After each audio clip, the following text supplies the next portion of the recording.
¿Qué tal? Buenas tardes, gracias por la introducción. Bueno, decíamos, cuando preparamos por ahí esta ponencia para compartir la experiencia de Santa Fe con ustedes, pensábamos qué podemos decir de la experiencia, digamos, de la aplicación de la normativa nacional en el caso de Santa Fe. Y en ese sentido es necesario extenderse, irse más allá de la aplicación de la normativa, justamente por cómo se dio el proceso, porque el proceso tuvo sus particularidades a la hora de la aplicación y a la hora de la puesta en marcha, en funcionamiento de esta reforma. Esto es así desde el momento desde que en 1992 se aprueba la ley nacional, transcurren 13 años hasta que se aprueba la normativa provincial, la ley 12510, que es el símil provincial de la ley nacional. Y uno dirá, en esto aparece quizás como intuitivamente uno dirá hay una demora en la aplicación, hay un proceso de letargo de la provincia, de poner en práctica estos lineamientos. Y pareciera así, ya que hubo hasta 7 proyectos presentados en todo este proceso, en todo este interregno, muchos de los cuales perdieron estado parlamentario. Pero si uno analiza la interna de cómo se fue dando este proceso en su gestación, tiene que llegar a ver que es un proceso que fue empezado y comenzado, o se le dio el puntapié inicial en el año 96, a partir de un decreto del Ejecutivo, y que rápidamente fue apropiado por el personal de la planta permanente, sobre todo el Ministerio de Economía, para impulsar y llevar adelante esta reforma. Entonces, más allá de los tiempos que la letra fría de la aprobación de la ley nos muestran, en realidad hay un proceso en el medio que fue llevado adelante en todos estos años, que tuvo distintos elementos para destacar. En 1996 se adoptan los criterios presupuestarios, los criterios rectores de la normativa, sobre todo a nivel de los clasificadores presupuestarios, de la técnica presupuestaria, y luego en el año 2002 tiene lugar otro evento singular, que es la puesta en marcha del Sistema Integrado Provincial de Administración Financiera, que es lo que nosotros denominamos el SIPAF, que sería el símil del SIDIF en Nación. Estos dos elementos y todo este proceso que por supuesto implicó mucha discusión, tanto política como técnica,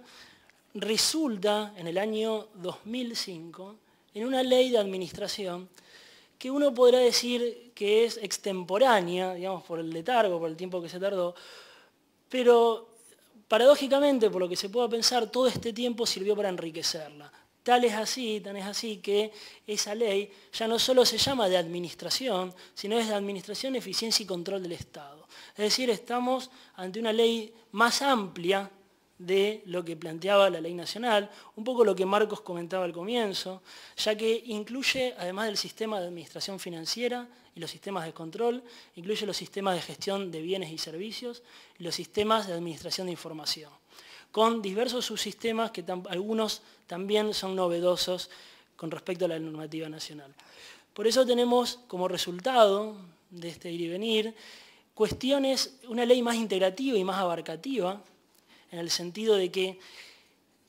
comparado con el marco, en el plexo normativo específicamente, porque hay cuestiones que en los procedimientos de la aplicación de la normativa nacional se ponen en práctica a partir de otras leyes, como la ley de responsabilidad fiscal o leyes especiales, pero que en la ley de administración financiera de la provincia de Santa Fe están incluidas en el mismo cuerpo normativo. Este hecho lo destacamos y nos interesa destacarlo también, ya que el Banco Mundial lo ha mencionado recientemente. Recientemente el Banco Mundial ha hecho un informe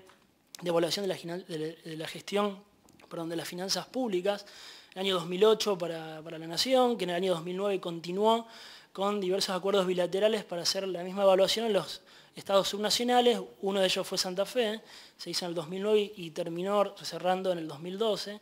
Y destaca estas cuestiones, el informe del Banco Mundial,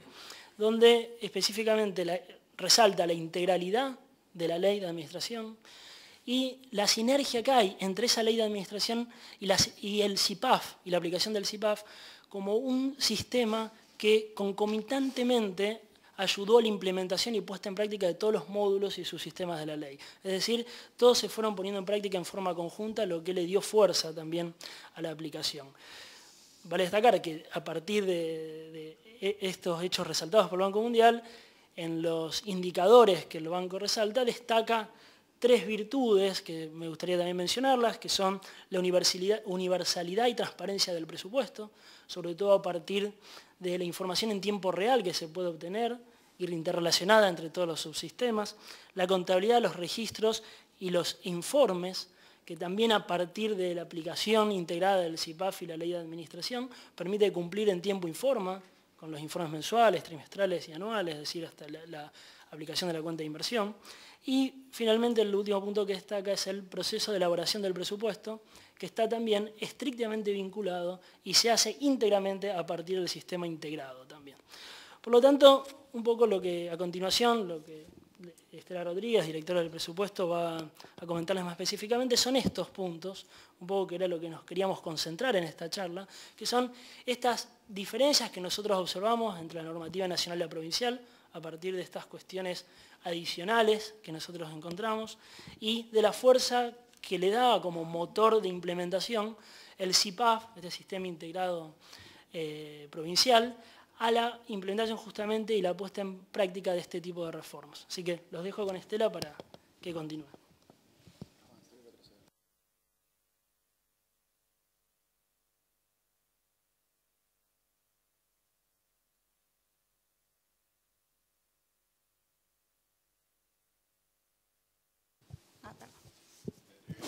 Hola, sí, ahora sí. Bueno, bárbaro. Buenas tardes. Un poco continuando con lo que Pablo señalaba, este proceso de reforma fue progresivo y uno puede decir que hay un vínculo entre los procesos de reforma y la ley de administración, pero esa situación no fue tan así en la provincia. El proceso de reforma se inició sin tener la ley de administración. Había una idea de cuál era el proceso que se quería instrumentar y de hecho el proceso que se quería instrumentar era similar al que se había dado en el gobierno nacional. Y en ese marco, un poco señalando la decisión de las autoridades políticas en ese momento y que continúa, ¿no es cierto?, su decisión de implementar este proceso de reforma, ante la presentación de estos distintos proyectos de ley que no iban teniendo sanción, pero ante una decisión concreta de su instrumentación, se decide comenzar con acciones que implementaban la reforma sin tener esta ley. Una de las primeras cosas que se hizo fue cambiar los clasificadores presupuestarios, por ejemplo. Se instrumentó la técnica de presupuestos por programas. Nosotros trabajábamos, como todas las provincias, y muchas aún hoy lo hacen, con una técnica de presupuesto tradicional. Por ejemplo, se avanzó también en lo que tenía que ver con los criterios de determinación del resultado. Pasar de un momento de determinar el resultado de recursos percibidos contra gastos comprometidos a un resultado donde tenía en cuenta la instancia del devengado. Todas estas cuestiones fueron siendo llevadas a cabo sin contar con la ley. Se reforzaron todos los aspectos que tenían que ver con las etapas de los procesos de formulación presupuestaria. Trabajar con presupuestos preliminares, con comunicación de techos, y la ley no estaba. Entonces, con todo este proceso y estas cuestiones que se fueron dando, con la formulación de un modelo conceptual que fue determinado, con el trabajo a partir de los desarrollos informáticos que la provincia realizó, llega el momento entonces del establecimiento y de la implementación del marco legal recién en el año 2005. Y este marco legal lo que hizo fue consolidar algunas cuestiones que no habíamos podido cambiar por la normativa y darle esa estructura que en cierta medida nosotros estábamos trabajando, pero esa estructura de sistémica, ¿no es cierto?, oficializada. Veníamos trabajando con una estructura sistémica y con un sistema informático, inclusive previo a la sanción, pero con esta misma idea. ¿Qué características tenía el modelo? Tiene el modelo. Es un sistema integrado e interrelacionado y adopta los principios de centralización normativa y de descentralización operativa. Así que como instrumentación de la ley y su correlato en el sistema informático, trabajamos a partir de esta visión de órganos rectores y normativos en la materia y de órganos ejecutores, con lo cual permite una uniformidad en los procesos. No solamente una continuidad sistémica en el circuito de la información financiera, sino también una posibilidad de tener una uniformidad en las normas que todos aplicamos. Hoy Macón señalaba las particularidades que tiene nuestra ley y como nuestra ley es tardía, tiene cuestiones que avanzan y que incluye otras normativas que no están contempladas en la ley nacional. Nuestra ley de administración, eficiencia y control consolidó datos que tenían o tomó, digamos, como fuente para su elaboración lo que fue la ley nacional, lo que era nuestra ley de presupuesto, nuestra ley complementaria del presupuesto que fuera todos los años tan cuestionada como un conjunto de normas que iban dando cuestiones complementarias, parecía lo que determinaban los números, la ley complementaria permanente, los sistemas de inversión pública y varios aspectos que están contenidos en la Ley de Responsabilidad Fiscal. Hoy esas normas están como permanentes en nuestra Ley de Administración. Y dentro de los sistemas, entonces, tenemos los sistemas de administración financiera con sus particularidades, los sistemas de administración de bienes y servicios, los sistemas de administración de información y los sistemas de control. O sea que no solamente trata los sistemas vinculados estrictamente a los aspectos financieros, sino también aquellos sistemas vinculados con los insumos que requiere el Estado. Insumos humanos, insumos materiales e insumos o requerimientos de información. En el desarrollo específicamente de los sistemas están contemplados dentro de cada uno de ellos los distintos subsistemas. Ustedes van a ver que están ahí en dos colores, a ver, unos rojos y unos más negros, no sé si alcanzan a identificarse, pero los negros son los que tenemos en similitud con la Ley de Administración Nacional y los restantes son los que son adicionales, los que son nuevos, los que digamos son incrementales en el marco de esta ley. Y más allá de lo que es en los sistemas de administración financiera, presupuesto, tesorería, crédito público y contabilidad, está el subsistema de ingresos públicos. Y dentro de los sistemas de administración de bienes y servicios tenemos los sistemas de administración de bienes, de recursos humanos y de inversión pública. Y por último, los sistemas de información, donde tenemos el sistema de administración de recursos informáticos. Ya les voy a comentar un poquito las particularidades o dos o tres cositas para no extenderme tanto de cada uno de ellos. Y en lo que refiere a los aspectos del control, mantenemos, o sea, se fijan dos órganos de control interno y de control externo. El control interno, la Sindicatura General de la Provincia, y como órgano de control externo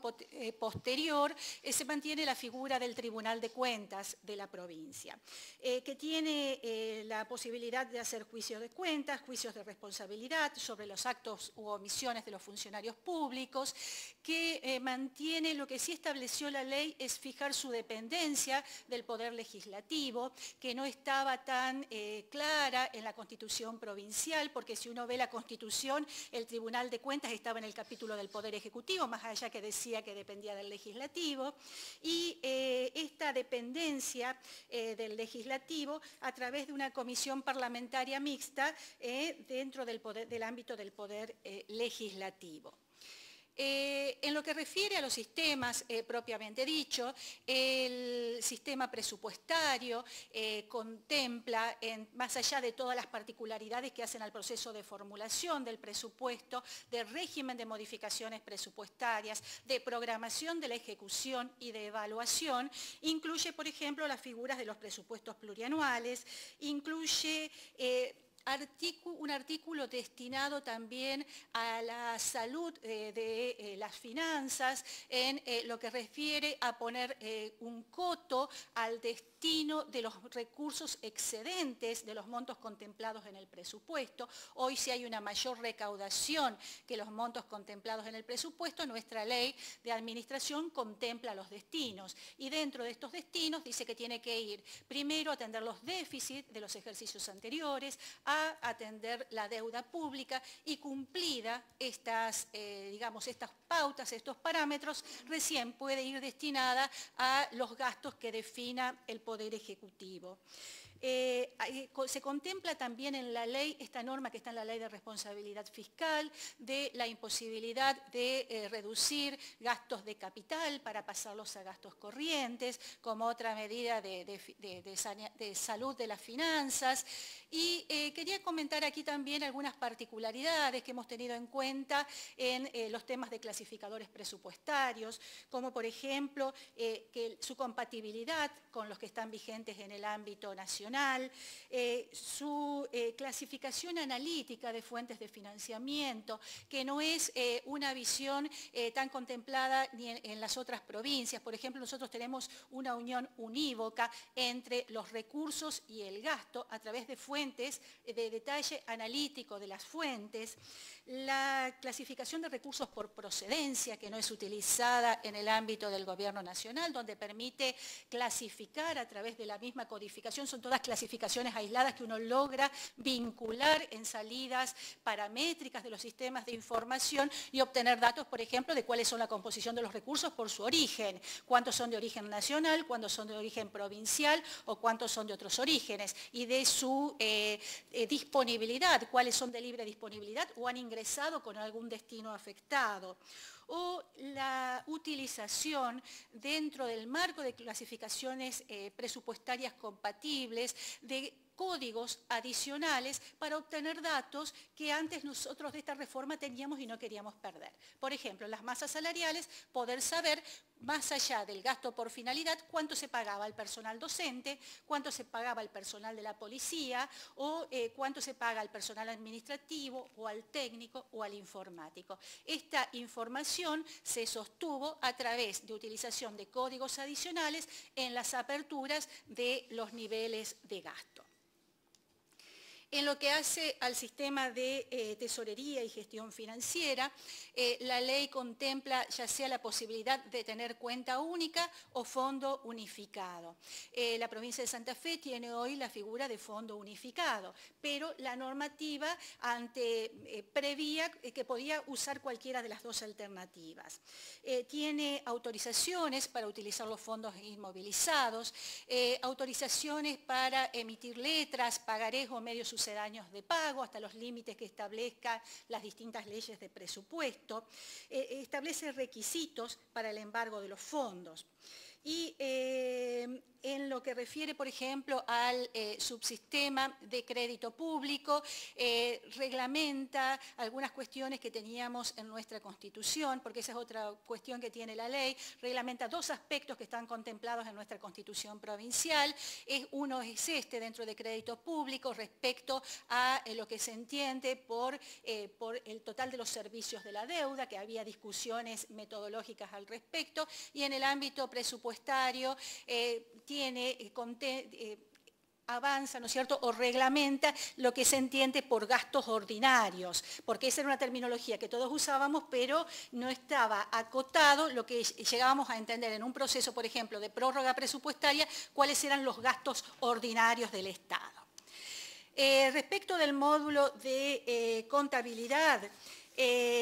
avanza en los métodos de registración, en los contenidos de la cuenta de inversión, contempla también la aprobación tácita de la cuenta de inversión a los 2 años de haber sido enviada a la legislatura. Este proceso, si bien yo hoy estoy contando algunas particularidades que tiene la ley, el proceso ha sido de mejora continua. Nosotros hemos seguido trabajando sobre los distintos módulos y se han dictado las reglamentaciones y ido perfeccionando cuestiones que van haciendo cada vez más profunda y más viable el proceso de reforma. O sea que no es un proceso que se dio, sino es un proceso que sigue en cambio permanente. Por ejemplo, los avances dentro del 2011, la aprobación del marco conceptual contable. Dentro de lo que hace de los subsistemas de ingresos públicos, como otro de los subsistemas que contempla la ley, este subsistema contiene específicamente la parte de ingresos públicos y las relaciones con municipios y comunas. Entonces,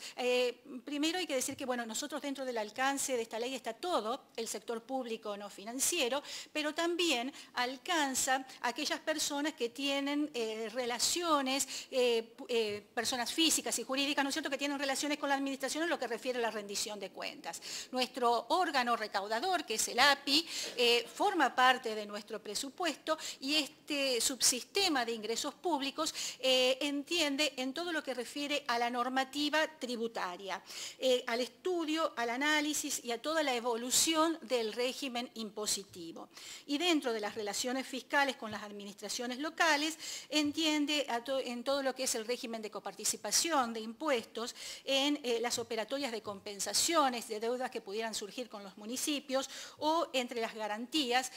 los regímenes de garantías hacia municipios y comunas. El subsistema de administración de bienes y servicios, que es otro de los sistemas, ¿no es cierto?, ya saliendo de los sistemas de administración, este subsistema contempla dos aspectos, lo que es la gestión de los bienes y lo que es el régimen de contrataciones del Estado. Este sistema de gestión de bienes regula todo lo que es altas y bajas de los bienes del Estado y dentro del régimen de contrataciones establece los distintos procedimientos de los cuales dispone el Estado para la adquisición de insumos o bienes que van a formar parte de los procesos de producción del Estado. Y estos procesos de producción y de contratación a través de licitaciones públicas o privadas, procesos en etapas únicas o múltiples y también tiene aspectos que regulan las concesiones que va a realizar el Estado. Dentro de los subsistemas de recursos humanos, como otro de los subsistemas que están vinculados a los insumos que requiere el Estado para la prestación de sus servicios, el subsistema está dividido en dos partes, al igual que el de contrataciones, uno que es el de recursos humanos y otro que es específicamente lo de función pública. Uno que regula lo que son las personas que trabajan en el Estado con su sistema, su historia laboral, con unificación de los criterios de liquidación de haberes y por el otro lado la función pública que ya entra en el análisis de las estructuras, en el análisis de las normativas, en el análisis de los escalafones y los estatutos vigentes. Entonces, esto nos da, por un lado, el tener este único marco normativo, alguien que ve la integralidad del sistema de recursos humanos del Estado y que permite tener una única política en función de los lineamientos, ¿no es cierto?, de política, evidentemente, que se van definiendo en cada una de las instancias. El sistema de inversión pública, que contempla la creación de un banco de proyectos de inversión, participa en la elaboración del plan anual de inversión pública y en la evaluación de las inversiones. Y por último, el sistema de información, que va a participar de todo lo que es el diseño de la política informática, pero también en todo lo que es la política de provisión de insumos informáticos a todas las áreas que conforman el sector público. Entonces, toda adquisición está centralizada en su análisis a través de ese sistema de información. Y en este conjunto de sistemas, hoy en realidad tenemos muchos sistemas o algunos de estos sistemas que han sido reglamentados en su instrumentación, otros sistemas que si bien no cuentan hoy con una reglamentación formal, no quiere decir que estas acciones no se estén realizando en el Estado. En realidad tenemos este proceso que hemos puesto la reforma sin norma y en muchas cuestiones, si bien particularidades hoy aún no están reglamentadas, la mayoría de las funcionalidades que contempla la ley están siendo cumplidas. Un poquito como para tener rápidamente una visión